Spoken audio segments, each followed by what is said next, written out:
Assalamualaikum Bapak, gimana kabarnya hari ini? Alhamdulillah, waalaikumsalam, sehat walafiat. Ya, keluarga sehat Pak? Alhamdulillah sehat.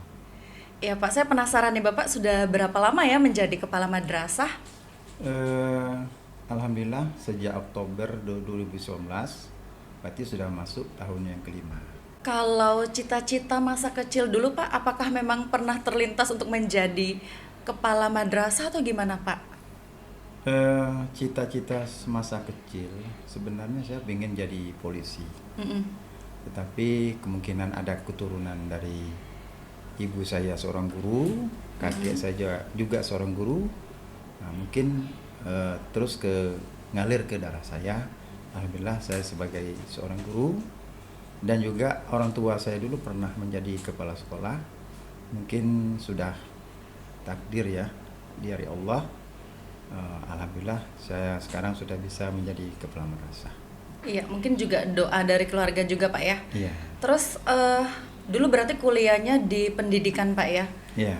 Dulu pernah nyoba ini nggak sih Pak tes polisi? Karena tadi kan sesuai cita-citanya Bapak pengen jadi polisi, terus juga Bapak punya background ikut karate kan Pak? Itu salah satu untuk yang mendukung jadi polisi Pak ya, atau gimana? Iya. Sebenarnya pingin mengikuti tes polisi, mungkin pada waktu saya tamat SMA dulu, waktu yang tidak memungkinkan, sehingga saya belum sempat ikut tes polisi. Namun pernah dulu mencoba mau tes tentara, Mm-mm. namun pada waktu itu mungkin tidak ada waktu untuk ikut tes. Akhirnya saya ikut kuliah di Universitas Jambi, ambil jurusan keguruan, ya, FKIP, dan selesai tahun 95. Dan alhamdulillah saya diangkat menjadi guru di Kementerian Agama tahun 1999. Berarti dulu pada saat eh apa habis kuliah itu Bapak nggak pernah coba honor dulu Pak ya dari sekolah yang di luar Kementerian Agama, langsung di sekolah di bawah Kementerian Agama Pak? Setelah tamat, saya sudah mencoba di salah satu sekolah swasta di Kota Jambi, lebih kurang tahun 95 sampai 2000, maaf, 95 sampai 99. Alhamdulillah tahun 99 saya diterima di Kementerian Agama. Pertama kali saya diangkat di MTS N1 Tebo, yang dulu namanya MTS Negeri Tebing Tinggi. Oh iya. Nah, alhamdulillah 4 tahun kemudian, tepatnya Agustus 2003, saya dimutasikan ke Kota Jambi, tepatnya di MTS Negeri Talang Bakung, yang sekarang namanya MTS Negeri 3 Kota Jambi. Iya, itu mutasi itu Pak ngurus sendiri atau memang keinginan dari pihak Kementerian Agama Pak? Saya waktu itu atas usulan sendiri, Mm-mm. karena pada waktu saya berprinsip, saya ingin pindah ke kota, ingin mengembangkan karir. Terutama pada waktu saya ingin melanjutkan kuliah saya ke S2. Alhamdulillah tahun 2006 ada pembukaan penerimaan pasca sarjana di Kementerian Agama. Mm-mm. Saya lulus di ITS Surabaya jurusan fisika. Sampai 2008 saya lulus lagi dan kembali ke MTS sampai sekarang. Oke, kalau perjalanan Bapak sendiri nih dari seorang guru biasa kemudian bisa naik menjadi kepala madrasah, mungkin Bapak bisa menceritakan poin-poin yang menarik dan mungkin bisa menginspirasi banyak orang, Pak. Ya, perjalanan sebagai seorang guru sampai kepala madrasah cukup panjang, ya. Memang pertama-tama kali saya sebagai guru tidak terlintas di pikiran saya ingin menjadi kepala madrasah. Mm. Tapi saya ingin berbakti kepada Kementerian Agama, ingin memajukan Kementerian Agama.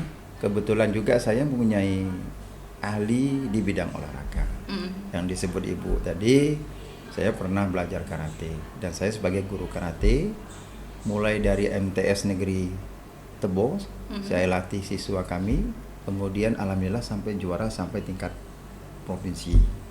Dan di MTS Negeri 3 Kota Jambi, waktu itu MTS Negeri Talang Bakung, saya juga berusaha untuk mendidik anak saya, terutama yang ada di madrasah, untuk ramai-ramai ikut latihan karate. Tujuannya satu, ingin mendidik karakter siswa kita yang disiplin, tanggung jawab, dan punya jiwa. Alhamdulillah sampai tahun 2020 ya, itu anak-anak kita yang latihan karate sampai berprestasi sampai tingkat nasional. Oke, berarti untuk kegiatan ekstrakurikuler karate ini di MTS Tebing Tinggi dulunya itu yang mendirikannya Bapak. Ya, yang mendirikan saya. Pada waktu itu tahun 2002 ada kejuaraan nasional tingkat tingkat nasional di Provinsi Jambi, itu namanya Piala Mendagri. Saya membawa siswa lebih kurang ada 10 siswa yang ikut seleksi di Jambi. Alhamdulillah 7 siswa tersebut lolos untuk tingkat nasional. Oke. Nah, itu kebanggaan tersendiri. Berarti kalau untuk di MTS 3 Kota Jambi yang dulunya masih bernama MTS Negeri Talangbakung, itu untuk ekskul karatenya Bapak juga yang mendirikan? Ya, pada awalnya tahun 2004 saya latihan di sini mengajak siswa untuk berolahraga. Alhamdulillah siswa saya pada waktu itu sampai 100 lebih siswa yang ikut latihan. Juga sudah berprestasi setiap tahun kejuaraan tingkat kota, tingkat provinsi, ada hasilnya. Dan sampai saat ini ada yang sudah latihan karate dan sekarang sudah menjadi TNI. Karena kemarin ada saya ketemu sama orang tua, Pak terima kasih anak saya sudah lulus di TNI, dulu pernah latihan karate dengan Bapak. Itu salah satu manfaat itu latihan karate. Oh iya Pak, ini kalau ngomong-ngomong tentang karate, kalau prestasi Bapak sendiri di bidang karate itu bagaimana Pak? Soalnya saya penasaran nih. Iya, kalau karate saya mulai latihan sejak tahun 90-an. Alhamdulillah saya sudah sampai tingkat nasional, tapi sebatas prapon. Itu tahun 99, saya mewakili Provinsi Jambi bersama tim untuk prapon di Medan tahun 99. Pada waktu itu kami memang belum berhasil untuk lolos ke PON. Pada waktu itu kami posisinya 4 besar, yang diambil hanya 3 besar. Itu.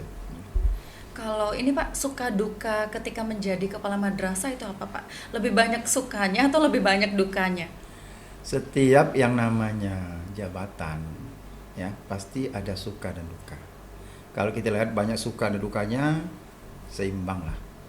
Kalau sukanya ya kita sebagai pimpinan tentu ingin memajukan madrasah lebih maju lagi. Ingin menciptakan madrasah ini sesuai dengan visi-visi madrasah di Kementerian Agama.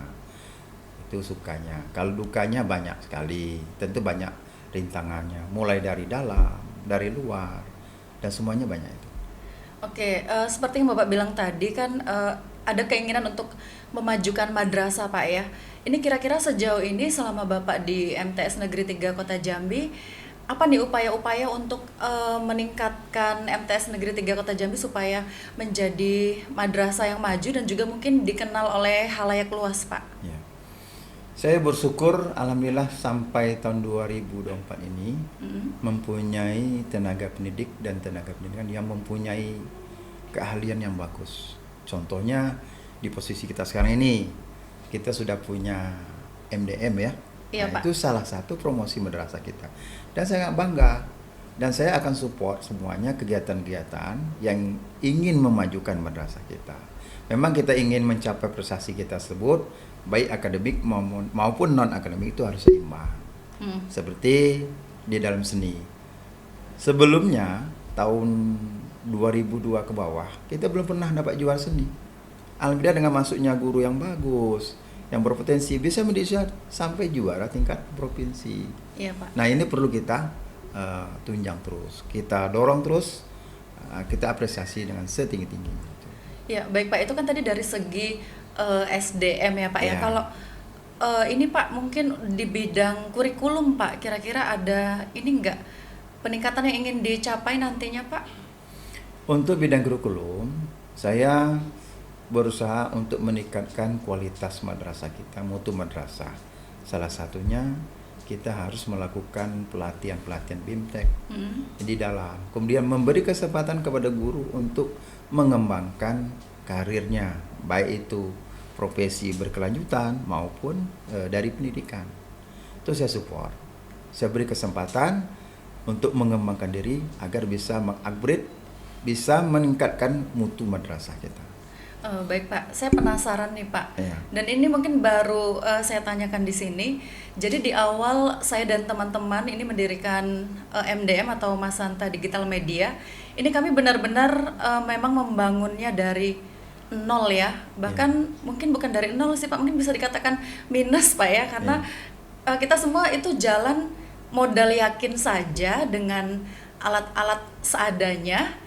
Dan di situ saya penasaran kenapa Bapak ada keyakinan untuk memberikan support kepada tim MDM itu, Pak. Ya.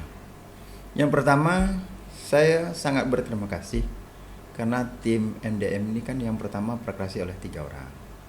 Bu Rini, Pak Ade, dan Pak Medi. Terus saya berpikir ini suatu hal yang sangat luar biasa. Salah satu madrasah yang bisa untuk dipromosikan itu melalui media, ya kan? Apalagi zaman sekarang kita harus tetap media. Alhamdulillah ini berkembang terus. Tentu saya sebagai kepala madrasah berpikir ini kedepannya harus berkembang. Iya. Nah, makanya saya bilang tadi, saya harus menyeimbangkan antara prestasi akademik maupun non akademik. Apapun yang guru usulkan kepada saya, insya Allah akan saya lakukan. Selagi kemampuan saya masih bisa. Nah, semuanya guru kan ingin yang terbaik. Pak, saya begini, oke kita siapkan. Cuman keadaan kita kan bertahap. Iya.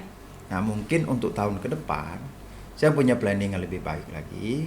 Bagaimana nanti akan bekerjasama dengan pihak-pihak lain supaya madrasah kita lebih maju lagi.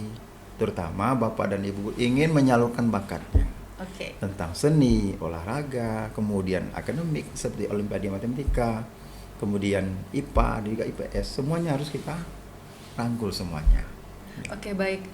Selama menjadi pemimpin Pak, mungkin pasti akan menemui beberapa kendala ya Pak ya. Kalau misalnya nih Bapak sebagai kepala madrasah, Bapak menemukan kendala-kendala dalam hal tertentu, itu biasanya apa sih yang akan Bapak lakukan gitu Pak untuk menyelesaikan permasalahan ini Pak? Iya. Kalau masalah kendala pasti ada. Masalah pasti ada. Harus kita selesaikan. Harus kita bicarakan secara keluargaan. Sebagai contoh, mungkin tidak semuanya guru yang ada di sini backgroundnya latar belakang sebagai guru. So, itu kita harus support. Mungkin komunikasi saya dengan guru secara kekeluargaan. Saya panggil gurunya, apa gimana kondisinya Pak, alhamdulillah. Itu salah satu trik kita untuk menjaga hubungan antara saya dengan guru-guru saya gitu.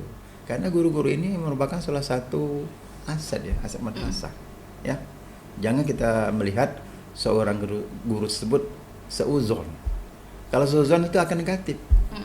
Nah, kita lihat kelebihannya apa. Nah, itu kita yang memanfaatkan fasilitas dan potensi itu. Baik Pak, kira-kira Pak, apa Pak tantangan emosional terbesar Bapak ketika menjabat sebagai kepala madrasah Pak? Yang pertama, kita ingin MTSN 3 kota ini lebih maju dan berprestasi, baik tingkat kabupaten kota, tingkat provinsi, bahkan tingkat nasional, baik akademik maupun non akademik. Kalau tingkat nasional, alhamdulillah kita sudah tercapai dengan menjuarai sebagai SSK ya, Sekolah Siaga Kependudukan. Alhamdulillah kita sempat juara 2 regional 2. Itu prestasi. Kemudian Pak, untuk ini Pak mungkin hubungan internal antara kepala madrasah dengan guru ya Pak. Jadi biasanya kalau guru itu kan ada traffic gitu Pak ya, ada waktunya mengajar itu dengan penuh semangat, tapi ada juga waktunya itu juga guru mengajarnya itu agak down gitu Pak ya. Nah, kira-kira apa nih yang perlu dilakukan oleh kepala madrasah supaya guru ini memiliki ini Pak ya, semangat untuk mengajar Pak? Ya. Setiap yang namanya pekerjaan pasti ada masa-masa jenuh. Nah, seorang guru ada masanya jenuh, ada masanya semangat. Apabila ada seorang guru yang mungkin seperti Ibu katakan tadi, grafiknya turun naik ya katanya. Sebagai pimpinan sewajarnya untuk memanggil. Tentu pemanggilannya secara kekeluargaan. Kita lihat kondisi, mungkin guru ini dalam keadaan banyak masalah. Tentu kita tanya dulu, Assalamualaikum, apa kabar Bapak Ibu, sehat-sehat. Itu salah satu metode kita supaya menjaga hubungan antara atasan dengan bawahan itu tidak terjadi jarak ya. Nah, saya juga menganggap Bapak dan Ibu guru bukan bawahan, tapi mitra. Mitra arti katanya, inilah teman saya untuk memajukan madrasah. Kita ambil positifnya.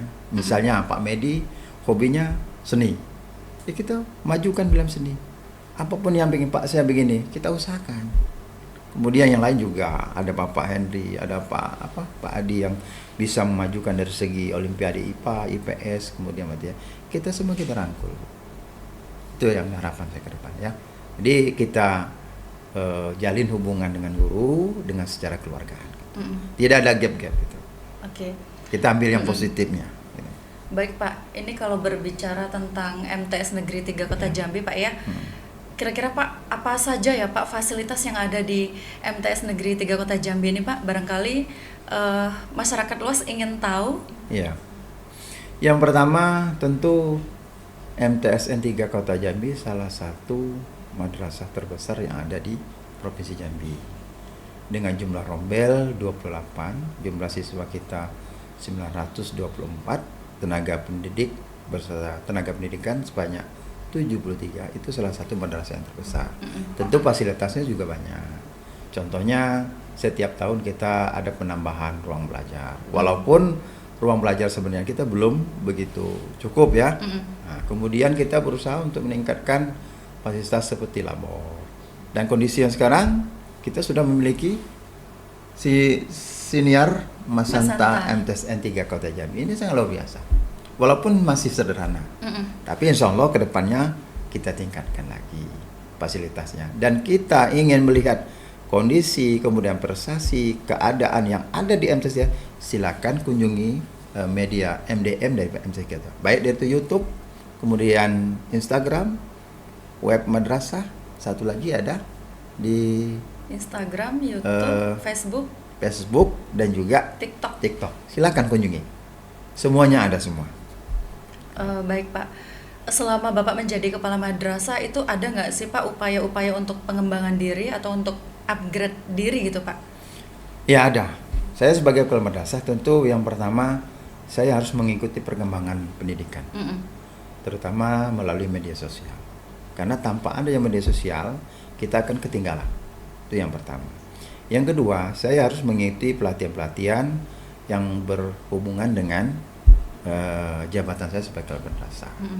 Yang kebetulan sekarang kita banyak mengikuti kegiatan-kegiatan seperti Zoom, kemudian pelatihan kepala madrasah baik offline maupun online. Nah, itu harus kita ikuti untuk meningkatkan mutu sebagai kepala madrasah. Ya baik Pak. Ini kan Bapak sedang kuliah S3 Pak ya. Ya. Nanti setelah Bapak memperoleh gelar doktor, itu kira-kira ada nggak sih Pak keinginan untuk meninggalkan madrasah gitu atau untuk mengajar di perguruan tinggi, atau memang Bapak ketika sudah dapat jabatan kepala madrasah ya sudah memang ingin mengabdikan diri kepada madrasah selamanya gitu? Yang pertama, tujuan saya kuliah S3 itu ambil jurusan manajemen pendidikan Islam. Itu berhubungan dengan jabatan saya sebagai manajemen di pendidikan Islam. Saya ingin mendalami bagaimana manajemen pendidikan Islam, maka saya kuliah S3. Kemudian kalau seandainya nanti saya lulus sebagai S3, insya Allah ya, bukan berarti saya ingin meninggalkan madrasah. Justru kita harus meningkatkan atau menerapkan ilmu yang kita terima di perguruan tinggi ke madrasah, kan lebih bagus. Dan juga saya mengimbau kepada seluruh pendidik untuk mengupgrade diri, tingkatkan pendidikan S1 mau S2, S2 mau ke S3, silakan. Malah saya persilahkan itu. Alhamdulillah guru kita kan sudah banyak mau S2 nih.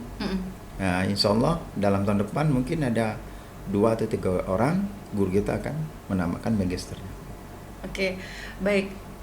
Saya ingin bertanya tentang seputar kehidupan Pak ya. Ini boleh. Pak, jika Bapak disuruh memilih, mana yang akan lebih Bapak pilih, keluarga, pekerjaan, atau uang Pak? Dan kenapa? Yang pertama tentu saya pilih keluarga. Kenapa keluarga? Karena keluarga inilah pertama kawan terdekat, baik istri, anak, ya kan? Yang kedua, dengan doa anak dan istri, maka saya bisa berkarir sebagai kepala madrasah. Itu. Yang kedua baru kita pekerjaan. Kalau misal pekerjaan kita bagus, ya, kemudian kinerja kita bagus, ya, yang namanya uang kan pasti akan sesuai dengan apa yang kita kerjakan. Oke, selama menjalani kehidupan nih Pak di usia Bapak yang kemarin baru menginjak 53 ya Pak ya? Ya. Oke, itu kira-kira Pak, ada nggak sih Pak keinginan lagi untuk mencapai sesuatu gitu Pak? Untuk peningkatan hidup yang lebih bermakna gitu Pak? Ya. Yang pertama, saya bersyukur dengan keadaan saya sekarang. Artinya apa yang nikmat dikasih Allah kita syukuri. Namun ke depan bagaimana rezeki yang dikasih Allah kan kita tidak tahu. Yang penting kita mengabdi yang sekarang sesuai dengan profesi kita. Sekarang saya sebagai kepala madrasah, totalitas kita untuk mengembangkan madrasah dan syukuri nikmat yang ada sekarang itu. Oke. Ya. Baik Pak, jika suatu saat nanti Pak, kalau untuk jabatan kan tidak kekal Pak ya, Iya, ada masanya nanti bakal di rolling gitu Pak ya. Jika suatu saat nanti Bapak akan meninggalkan MTS Negeri 3 Kota Jambi, kira-kira apa sih Pak hal yang paling akan Bapak ingat dan Bapak kenang gitu Pak? Yang pertama, ya nama jabatan. Kalau ada yang datang pasti ada yang pergi, Bu ya. Ada yang dilantik, mungkin ada yang dimutasi. Yang pertama, saya mengucapkan terima kasih kepada tenaga pendidik dan tenaga pendidikan yang telah bekerja sama dengan saya.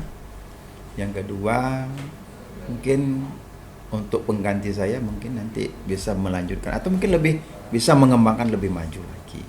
Tentu saya mengabdi di tempat yang baru lagi kalau diberi kesempatan oleh pihak yang berwenang. Oke Pak, terakhir Pak, mungkin ada pesan khusus Pak untuk para guru, para siswa, atau juga mungkin para masyarakat yang mungkin nantinya berminat untuk memasukkan anaknya ke MTS Negeri 3 Kota Jambi Pak? Yang pertama, saya ucapkan terima kasih kepada tim MDM yang telah mempromosi madrasah ya. Saya harap untuk kedepannya lebih maju lagi ya, lebih tetap eksis. Kemudian para guru, tenaga pendidik dan tenaga pendidikan yang ada di MTS 3 Jambi bersemangatlah untuk mengabdi di MTS 3 Kota Jambi. Tingkatkan kinerja kita, tingkatkan profesi kita, dan upgrade daripada pendidikan kita. Kemudian bagi tenaga pendidikan, mungkin tingkat juga kinerjanya. Saling berkolaborasi. Saya minta seluruh guru jangan memandang sesuatu itu secara negatif, tapi ambil yang positif kalau kita memandang. Mungkin itu pesan. Kalau ini Pak, untuk masyarakat sekitar Pak? Masyarakat kita saya himbau kepada seluruh masyarakat yang ada di Kelurahan Eka Jaya dan Bakun Jaya dan sekitarnya di Kecamatan Pak. Silakan Bapak Ibu memasukkan anaknya di pendidikan agama terutama di MTS 3 Kota Jambi.